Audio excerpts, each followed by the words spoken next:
Good evening, everyone. Thank you for joining us again. Remember, please, let's keep the questions to the end.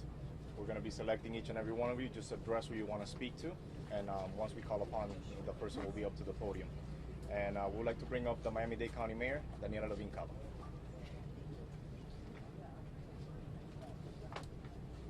Good evening, everybody.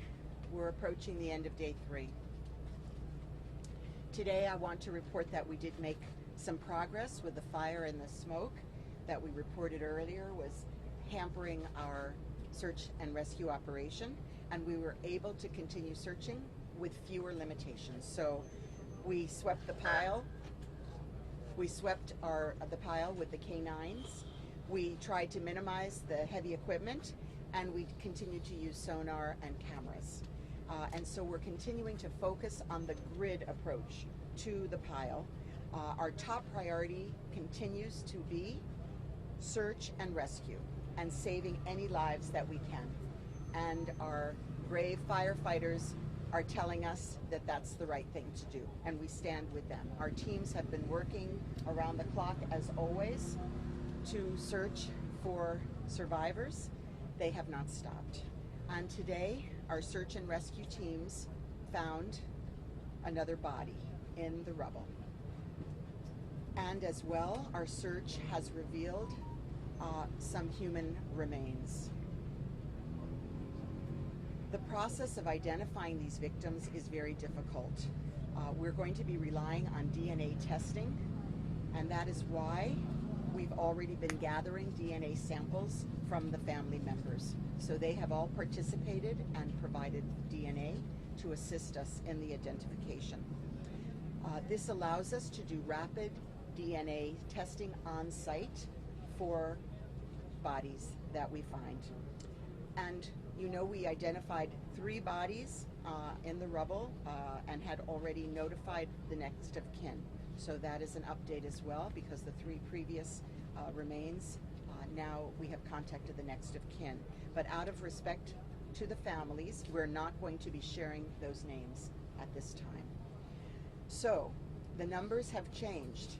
3 bodies uncovered means that we now have accounted for 130, and it means that the unaccounted is now gone down to 156.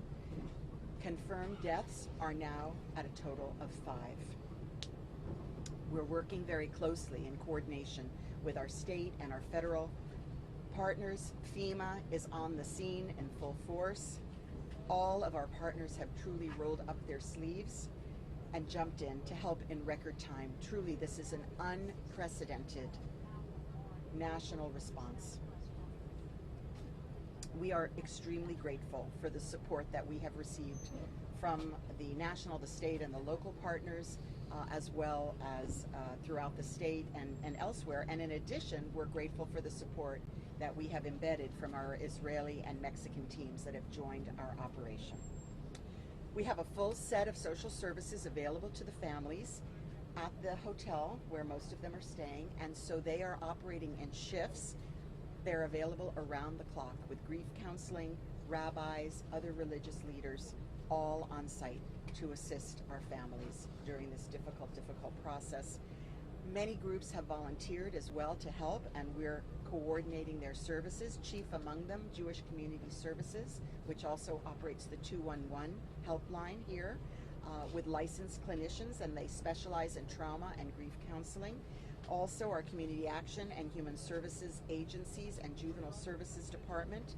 Those are county departments with our own licensed psychologists and social workers on the scene assisting. Florida Blue has also offered to assist, and we've set up a grief hotline. That number is 833-848-1762. Again, 833-848-1762. Among many, many others who are stepping up and helping us. I just wanted to say how very, very moved I am, and all of us are, at the incredible outpouring of support that we have received right here in Surfside from all across the globe in the midst of this incredible tragedy. We know people are feeling this, they're feeling connected to us, we feel your support, we feel your love and compassion. This has truly shown us how interconnected we are as a world, as a global community. So on behalf of Miami-Dade County, I just want to say thank you so much to the entire world for stepping up and holding us in the palm of your hands. Thank you so very much for your love and for your prayers. And financially, we have received incredible support. There are multiple sites now available, and over $750,000 has been received through just one of the funds, supportsurfside.org, that was set up by Miami Foundation, Coral Gables Foundation, and Key Biscayne. So God bless our families and our first responders. We hold you in our hearts. Your labors have been just monumental, and we know you do it with passion and commitment, and you live to find people alive in the rubble.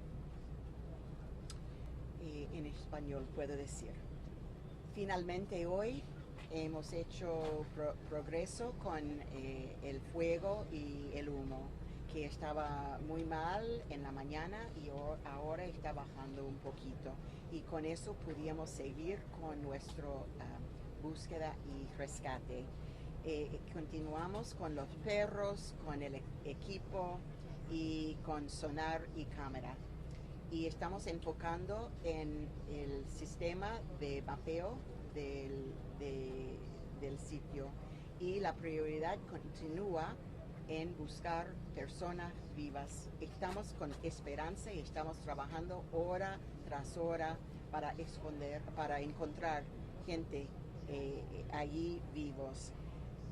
Hoy finalmente descubrimos otro cuerpo, y estamos todavía identificándolo. No tenemos la información, la identificación, pero vamos a usar DNA información para identificarlos, y todas las familias han dado su DNA para que podamos usar para identificar.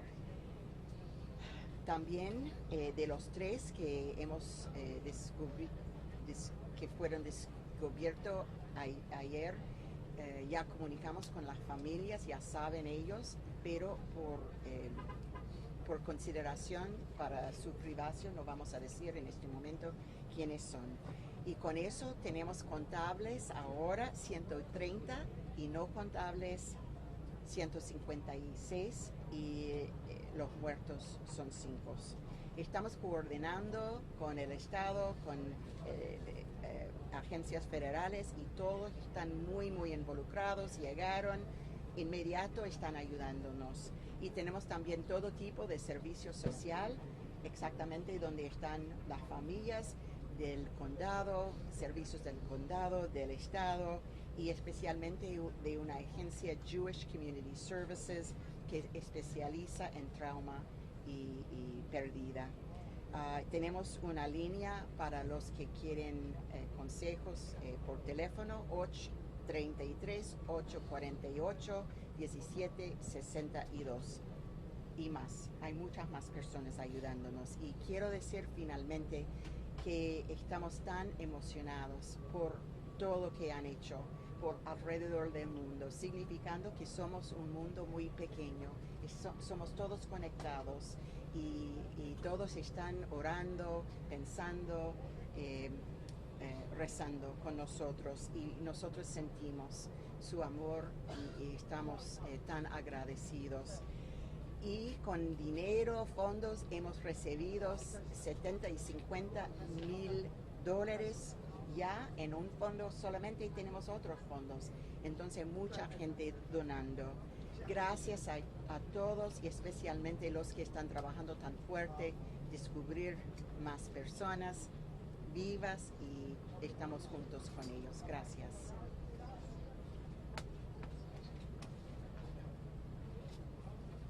Thank you, Madam Mayor. And now Senator Marco Rubio.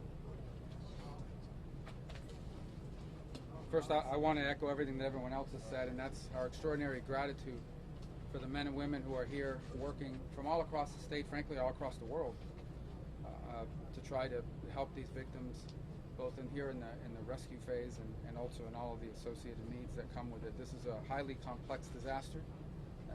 I'm here to speak briefly about the federal response to it, which I think has been substantial and which we are grateful to the White House and all federal officials for having done it. To begin with, this building had a substantial number of foreign nationals and or families of foreign nationals. And my office, in conjunction with other congressional offices, has been responsible in helping obtain visas very quickly for a lot of people who need to travel here. My understanding is that most of them are either here now or are en route. I want to thank the State Department. They've been phenomenal in all of our consulates around the world and embassies and expediting these visas to travel here for the families. The State Department is now on site. They now have a personnel on site, which will help further expedite this should additional relatives need to come here and for whatever any arrangements that need to be made after the fact. Also, of course, FEMA is here. Unlike other disaster situations, in this situation, all victims that have been impacted by this are going to be registered through the family center that's located here. They will then be channeled towards FEMA to determine eligibility and what services they are eligible for from the federal government. In addition, additional federal resources may be made available as requested by the county, whether it's the Army Corps of Engineers or other elements of the Department of Defense. And I also want to thank the corporate community that has stood up. I know, for example, that Uber has been transporting many of these families as they arrive from overseas free of cost, and we thank them for that. A number of hotel chains have stepped forward to provide housing accommodations for them as well. And I want to thank people all across the world. As the mayor has already mentioned and others have mentioned, we have offers of support and help, concrete help from countries throughout Latin America, Israel as well, and we are grateful for those offers. Those offers are forwarded to the local authorities who will obviously make a determination about where best they fit in now or in the future. We're grateful to them. We're grateful to the whole country and to this community that has responded the way it has and continues to respond. And we continue to hold hope. We pray for God's grace. We pray for miracles. And we pray for God's peace and strength on the family and those that have been impacted by this. Muy brevemente en español para decirle que esta es una tragedia bien complicada. Este edificio tenía un número de personas del extranjero. Trabajando con el Departamento de Estado, sabemos que han venido varias familias, han podido obtener visas humanitarias para viajar. La mayoría ya están acá, algunos todavía están en viaje. El Departamento de Estado ha hecho un gran labor en esta función y hay personal del Departamento de Estado aquí que va a ayudar a avanzar la necesidad para que cualquier tipo de viaje ahora o en el futuro que sea necesario. FEMA obviamente está aquí. En cambio a otros desastres, en este caso las víctimas se van a inscribir a través del sistema que ha creado el condado, del centro de víctimas que está acá y de familia, y a través de eso se va a procesar cualquier tipo de beneficios que sean elegibles de parte del gobierno federal y FEMA, también de otras agencias federales que están dispuestas a ayudar si es necesario, incluyendo el Departamento de Defensa, el Cuerpo de Ingenieros del Ejército y los demás. Y también darle las gracias a la comunidad corporativa que ha respondido, compañías que han ofrecido a ayudar a estas familias cuando llegan al extranjero, a llegar acá, hoteles que han dado habitación a estas familias que vienen del extranjero. Ha sido una gran ayuda a toda la comunidad, le damos las gracias. A todas las personas que están trabajando aquí de todo el estado, de Tampa, de Orlando, de todas partes del estado que están aquí respondiendo a esta horrible tragedia. Y seguimos rezando por milagros, porque para Dios todo es posible, y también rezamos que Dios les dé paz y fortaleza a las familias que siguen esperando noticias y que han sido afectadas por esto. Muchísimas gracias.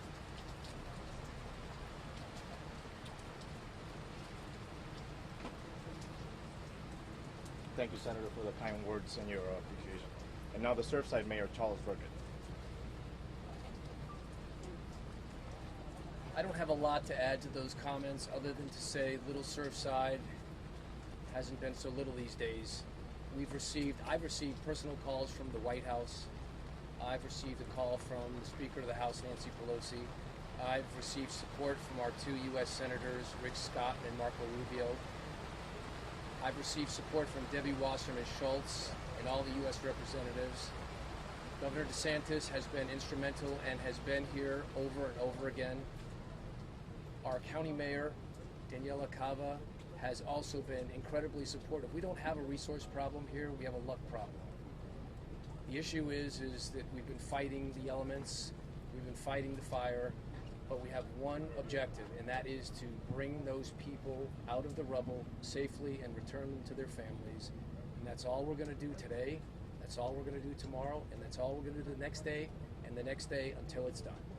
So our objective here is to bring these people out of that rubble and to support the families. That's all there is to it. It's not complicated, and the work goes on. Thank you.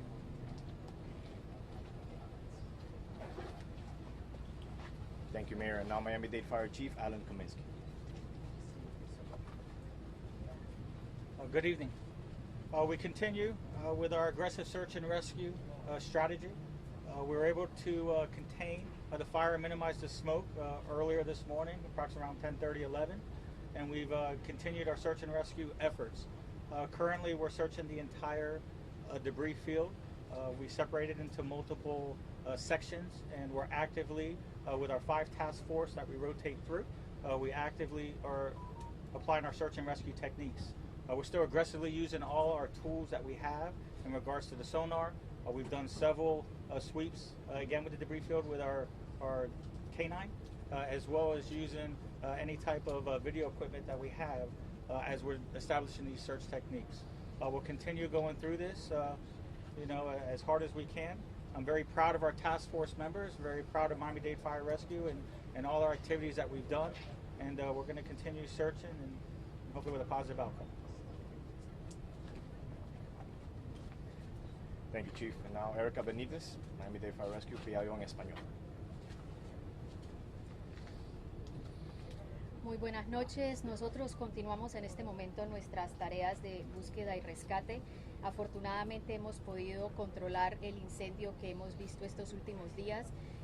Teníamos mucho humo en el área, lo cual prevenía ciertas labores de rescate, pero esto ha mejorado bastante y nos hemos podido ahora buscar en los escombros, sobre los escombros, por víctimas o sobrevivientes. En este momento también tenemos varios equipos de búsqueda y rescate de todas partes de la Florida, los cuales nos están asistiendo con esta labor, y esta labor va a continuar toda la noche, al igual que hemos estado trabajando todos estos últimos días. Gracias.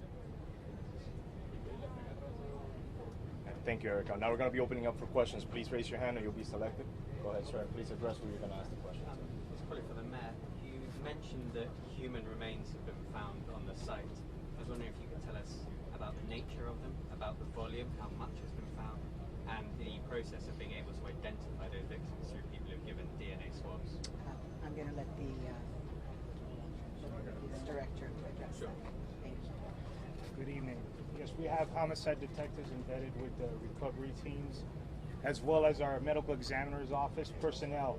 When we have an intact body that's processed on the scene, DNA samples are taken, then they're photographed by our crime scene personnel, transported to the medical examiner.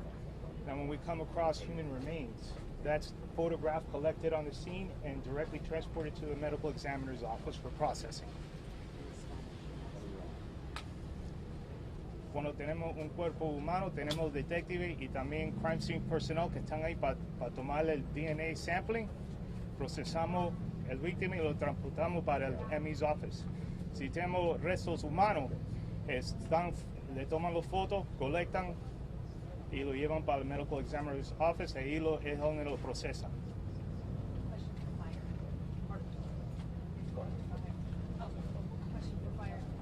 We've seen your task force crews up on the rubble. Are the TRT crews still underneath, accessing through the garage, and what are some of the challenges? No, it's extremely difficult. The debris field, again, the type of collapse that we had, it's one of the most difficult. So it's constant challenges that we're coming across.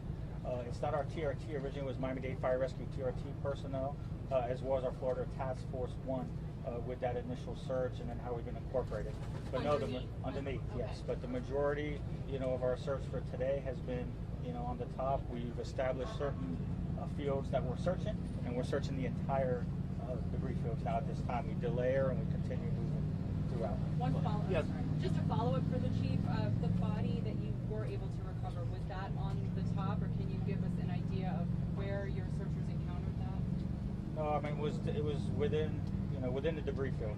I mean it was at a certain as we remove layers, we will tunnel, we will look for different aspects. Again, we continue using our equipment to see if we get specific positions, specific ideal locations where we can look, and we continue to remove debris, and then based on what we see, and then we try to coordinate the search that way. Go ahead, sir. Can you please reiterate the number for the unaccounted for, please? So the accounted for went up by 130 because of the 3 bodies that were identified, and unaccounted to 156. Mayor, can you tell us 2 things? Are the families going to be allowed to go visit the site while the rescue workers are working? Will there be any accommodation special for the families? And also, are any other buildings being evacuated, or are there any plans to evacuate any other buildings in Miami-Dade? So as to family members visiting the site, they have asked for an opportunity to be able to reflect and pray near the site, and we are working to accommodate them to make that possible. As to evacuation, I'm going to ask Mayor Burkett to address that because this is in his city. Thank you. I had received calls from many residents who were frightened given the fact that the building they live in, Champlain Towers North, is basically the same building as Champlain Towers South. It was built at about the same time. It was built by the same developer. It was probably built with the same plans. It was probably built with the same materials. And given that we cannot determine what made Champlain South fall down, it's understandable that they're nervous. What I did was I reached out. After speaking to those residents on the first night, or it was the next morning, I reached out to Senator Scott and Mayor Cava and voiced my concerns, and we had a discussion, and the consensus was that taking action was probably necessary. Now, what kind of action to take was the discussion item, and I think the resolution of that was to tell the residents what we knew, give them the option to relocate if they wanted to, and basically get in there and do a top to bottom forensic study of the building. What happened today was our Surfside building official went into the Champlain Towers North and the Champlain Towers East, which is adjacent, and they did a cursory review of the structure. And to paraphrase my conversation with my building official, he came back and said basically that they didn't find anything that was out of order. Now, so that's reassuring, but that is not a deep dive into the building itself. And there are people that have concerns about staying in the building given what's happened. I can't say that I'd be excited about staying in that building either. So what we did was today we were able to talk to FEMA, and FEMA said that they would make arrangements given that it's a relationship between what's happened, the catastrophe that's happened at the South building, and what's potentially going on at the North building in the other circumstances, that they would help with the relocation, the temporary relocation, because it's likely that would probably only take a couple weeks for the deep dive, and then we would know, and we could probably say with certainty, or most likely, that the building is safe. Because right now I can't answer that question, but maybe in 2 weeks we can. Thank you. Just to follow up on the North Tower, so there's no mandatory evacuation of the North Tower? No, there was never a mandatory evacuation. It's always been voluntary. And you mentioned the FEMA resources for the people who do want to relocate. How should they be accessing those FEMA That's a good question, and we're working on those details. If I could just Yes. say, so we've identified a boundary for the FEMA relief, and it will include that area so that these families would be eligible for any FEMA relief. What about the hotel next door? That's no one's in the hotel next door, right? Red Cross is addressing that. That was evacuated, as was the building to the south, in an abundance of caution, given that the structure that still remains was deemed to be unsafe. But everything in east and north is voluntary at this moment, based upon how people feel about where Given what I've just said, yes. Two questions. One, probably for fire. When was the last person have the exact time frame, but it would have been within the first few hours when we arrived. And secondly, we've also heard that there's really expensive hotels in the area for season this is like have officials heard any reports about that or have any concerns about price gouging?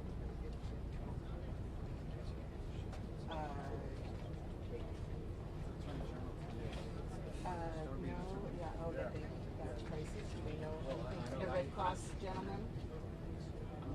I'm not aware. In terms of anybody who's been relocated as a result of this entire situation, there's no price gouging. Question. I have a question for the mayor of Surfside, sir. We interviewed this morning and asked you if you were aware that the 2018 engineering report had been sent to the town officials. You said you'd look into that. Has there been any update? Did the city receive this report? I was sent that report today. As you know, I was the mayor in 2006 and 2010, and I became the mayor again in 2020. So I was not privy to that report at the time. However, given that issue was raised, I asked my building official to forward that report to me. I read that report, and there are issues in that report. But can you confirm if the association sent the city that report prior to you coming into office? The report was sent in 2018, yes. So the town The town, yes. Was there any correspondence following? That's like I said, what we're doing now is we're saving lives and we're bringing people out of the rubble. What we're going to do is the next phase, after we address the support for the families, is we are going to do a very deep dive into why this building fell down. And I imagine that's going to end up being a very comprehensive sort of project. Question right here. Is there an update on the scope of the audit that will be conducted? Like how many structures will be included in that? So Miami-Dade County is proceeding already to all of the buildings that are at the recertification time, and that process is under review, and I do not have the total number, but it will be completed within 30 days. And this is the final question.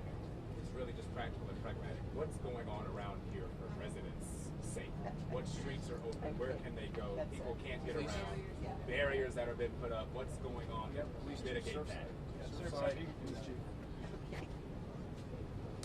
Good evening, everyone. Chief Julio Hierro from the town of Surfside. Currently, the perimeter extends from 85th Street to 96th Street. Harding Avenue is closed. Collins Avenue is obviously closed. We are asking for everyone to please avoid the area. Only residents are going to be allowed in to this interior perimeter. Obviously, our residents are suffering a lot as well in entering and exiting here. So the fewer people that enter, the quicker they can get in and out. East-west traffic is still available. As soon as we can, the goal is to open at least Harding Avenue and make it both north and southbound. Collins Avenue is going to be remaining closed for some time.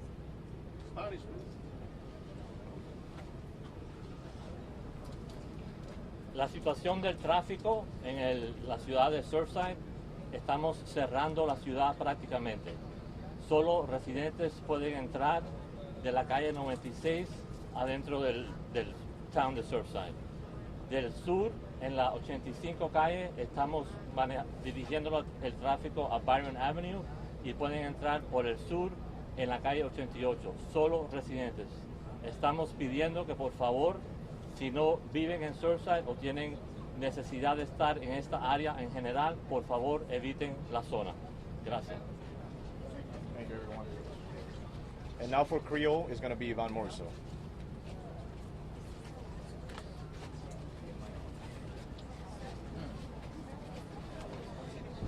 Bonsoir tout le monde. Jeudi, nous faisons un pile progrès dans notre travail que nous avons fait pour nous capables de sauver la vie avec un pile survivant. Nous avons un pile limitation, mais nous avons continué à poursuivre le système qui est un système quadrillé. Première priorité, c'est chercher à sauver la vie avec l'équipe qui travaille sérieusement et a déjà commencé à gagner un bon résultat. C'est un processus qui est long en pile parce que c'est ADN moun yo que nous prenons pour nous capables d'identifier yo et dans qualité ça, dans qualité de travail ça yo, il prend un pile temps et nous avons temps identifier 3 moun et déjà et n'a temps et famille yo déjà connaît message ça déjà. Par respect pour famille yo, avec tout l'autre moun yo, nous pas qu'à bay non yo. Et puis tout, nous avons continué comme ça. L'équipe là a continué à sauver moun et nous sommes capables de dire comme ça que il y a 130 moun pour nous que nous capables de dire comme ça que nous avons une idée de 130 moun et il y a 136 moun que nous pouvons joindre. Dans le cas ça, nous avons continué. Ça veut dire qu'il y a seulement 5 moun que nous sommes capables de dire qui mourent. Nous travaillons collé avec FIMA, avec toute l'autre agence qui est locale, qui est dans la localité, et nous joignons support moun Israël avec moun qui est au Mexique, qui voyait une équipe d'urgence qui peut aider nous. C'est avec un pile émotion que les magistrats recevoir un pile support qui sortit dans toute communauté et tout partout dans le monde entier. Nous voulons tout remercier tout le monde qui participait et comme ça nous collecter près de 270 millions de dollars dans un site que nous gagnons qui https://support surfside.org et nous avons demandé que bon Dieu bénisse tout le monde. Merci un peu.